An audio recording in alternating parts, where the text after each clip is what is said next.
Olá pessoal, eu sou a bióloga Emília Siqueira e hoje vamos entrar aí na máquina do tempo.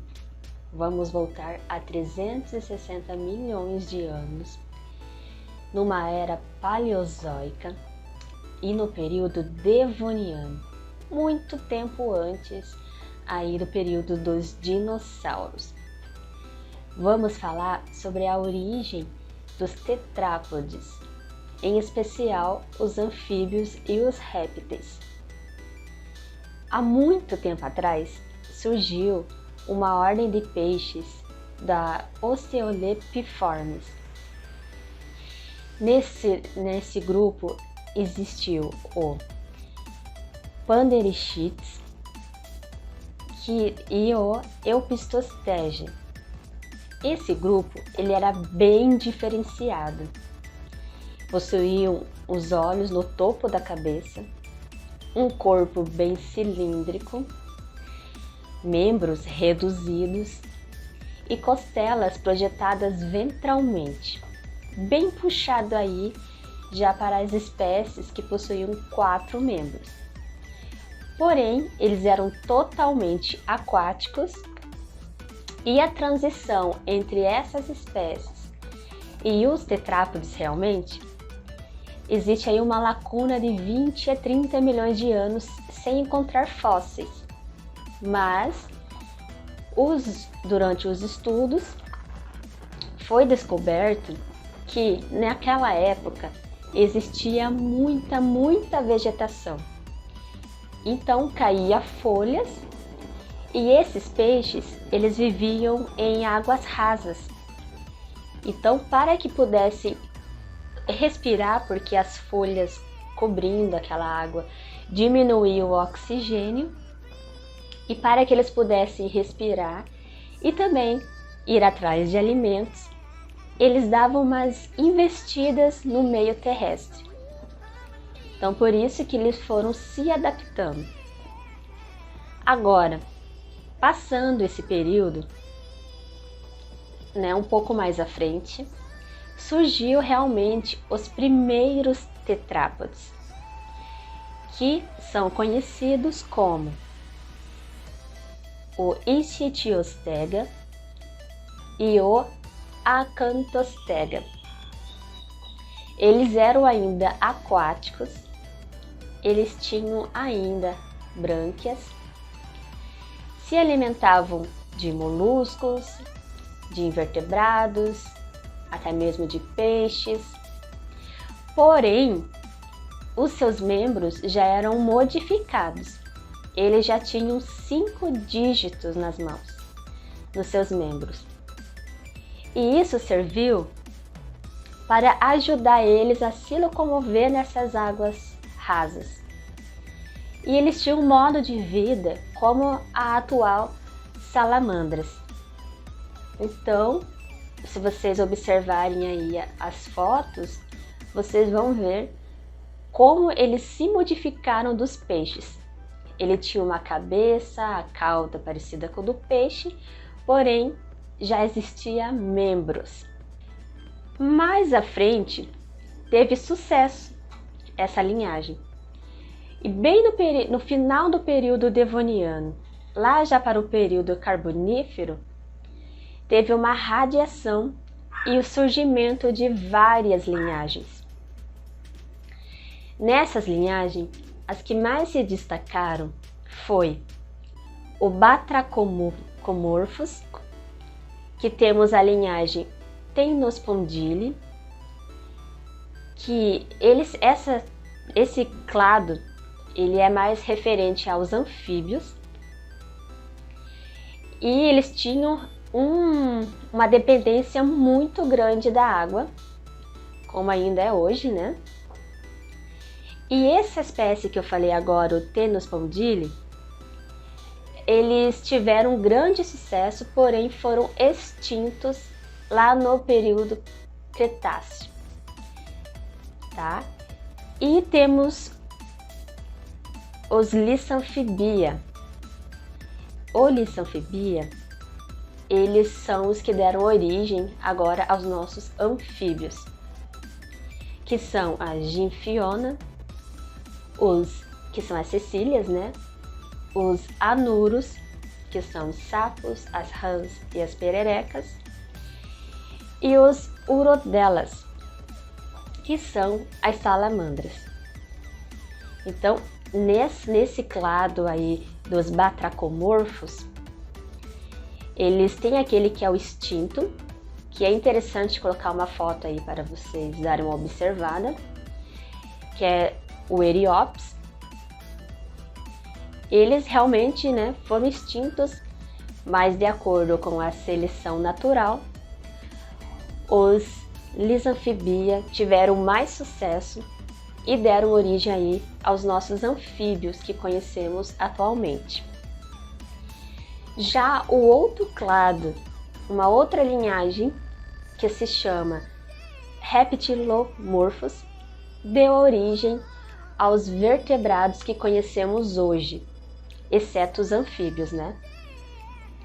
Que aí, foi aí a divisão. Só que, para ir para o meio terrestre, teve que acontecer muita coisa. Até porque na água, a sua pele tem que ser fina, os ovos precisam apenas de uma membrana, porque não tem perigo de perder a água. Então, o que aconteceu? Como que eles se adaptaram para sobreviver no meio terrestre?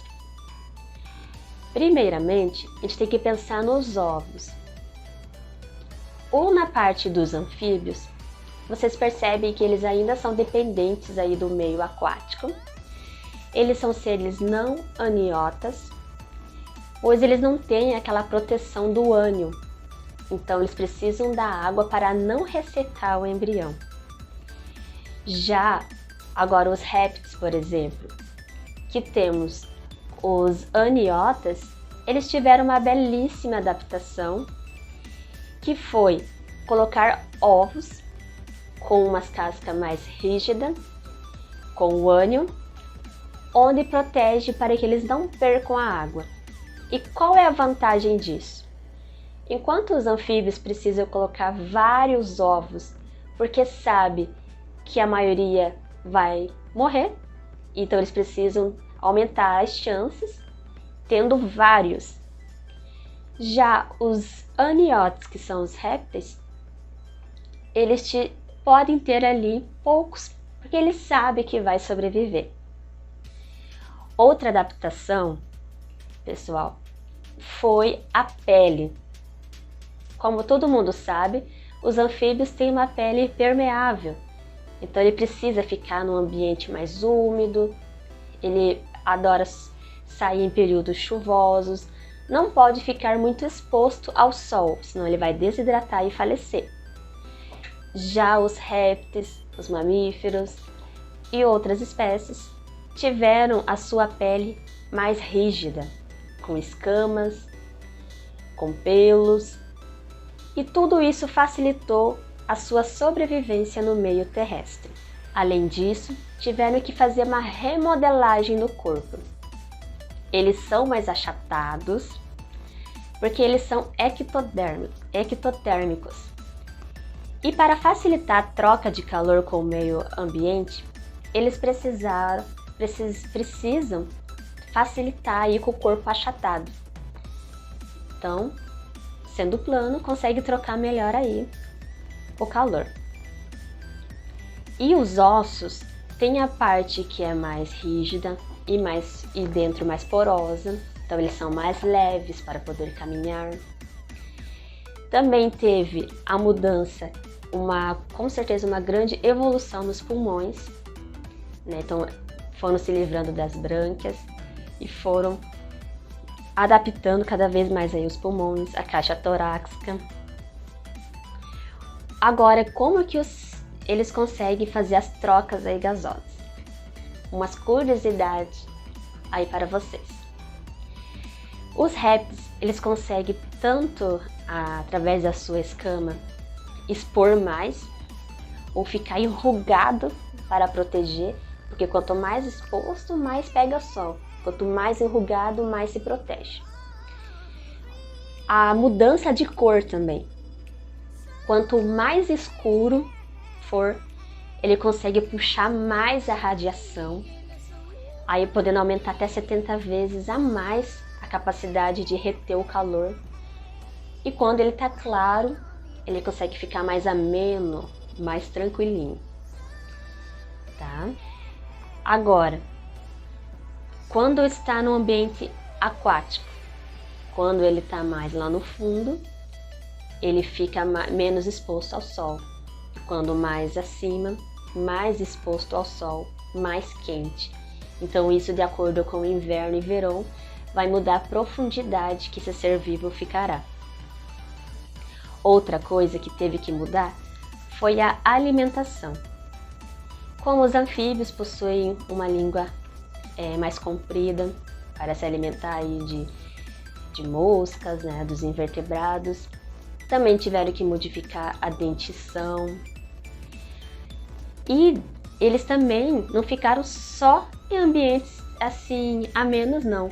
Também conseguiram se adaptar em ambientes extremos, como desertos, como em lugares bem frios.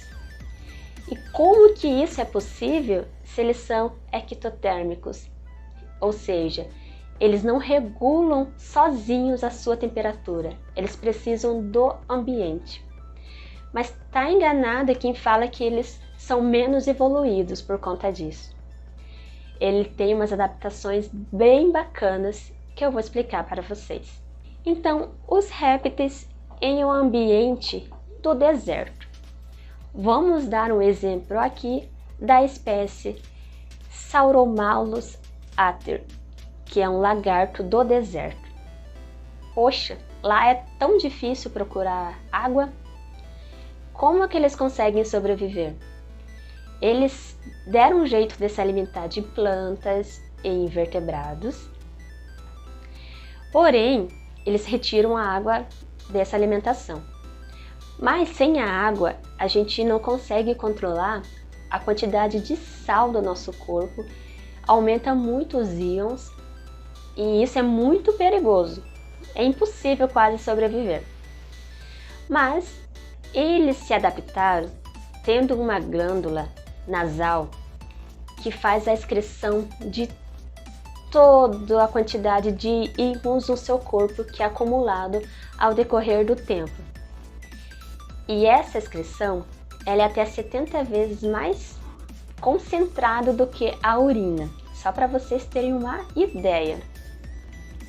Outro exemplo é o jabuti Gopherus agassiz.